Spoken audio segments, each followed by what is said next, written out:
Hey, what's up guys, Rick here on my Shadowr, and I see you've clicked on the bonus video to see exactly what the money dungeon is all about. So I'll take the time to show you guys exactly what this is. It is heavily related to the Nitro Cube, as well as the other dungeon, the hidden secret dungeon as well. So heavily linked to the Nitro Cube, so we're going to take a look on all the aspects on the money dungeon right here. So what you got to do to get into the money dungeon or any kind of special dungeon is have the map fragment. You need 3 map fragments to combine to create an entire map, and you talk to the adventure agent, which on the 3rd continent is found here.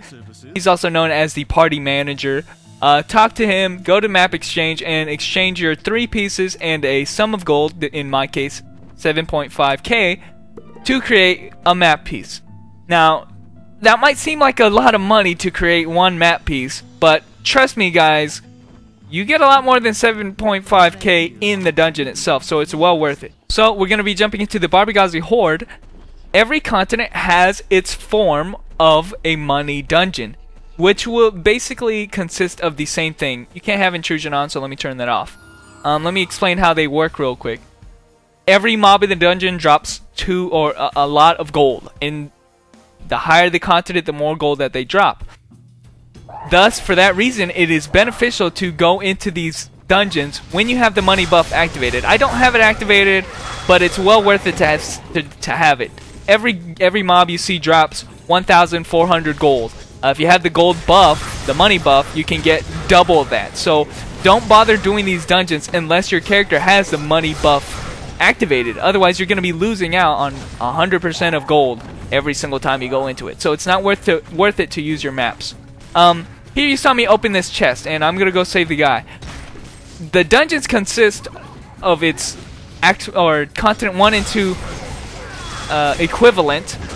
It's the same thing. You have these guys who are getting attacked by monsters, and you basically got to kill the guys before they kill him. Now you can allow him to die, obviously if he gets hit too much, but you want to save these guys because they drop these chests, and I'll talk about these chests after I finish off all the guys here. So these are called money dungeons, and they're part of the Nitro Cube mini series that I'm doing right here because of the chests that you get for saving those guys and for completing the dungeon itself. So if you kill everybody with one guy, the last guy suicides, and that ends the stage. You do get a grade for the stage, so that grade affects the EXP and the gold that you get at the very end, but nothing else.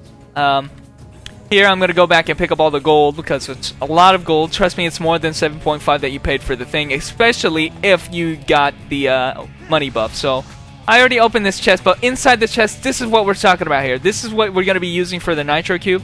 It's called Soulless Shoulders of the Knights, whatever that means. Basically, they're giving you gear. Soulless gear. Here is a Soulless Arc Blade, giving you blue gear. Now, in all purposes except for actual use, these gear are in fact blue. They are rare quality gears, and here you can see I've already done this once. I'm amassing a small fortune worth of soulless gear. Now when you look at them, they don't really function as gear. You can see that you can't put them on even though they're for the hunter class, and they don't have any stats on them. The only thing that you can see on them, if you read right under where it says binds on equipped, it says enhanceable, and that is something that I will be explaining in the final part of this video. So sadly I'm going to end it here. This is called the money dungeon, both because you get a lot of money from every mob that you kill, and you also can farm up these blue soulless equipment, and that'll become more apparent in the final portion of this video, but that is very useful to have it even though you can't wear it. Basically you can enhance for it using the Nitro Cube. But anyway guys, every continent has its equivalent of the money dungeon. First even has it, so you can start farming for this using the map pieces for all continents. But I'm going to be showing you guys the 3rd continent because that's the best stuff. Anyway,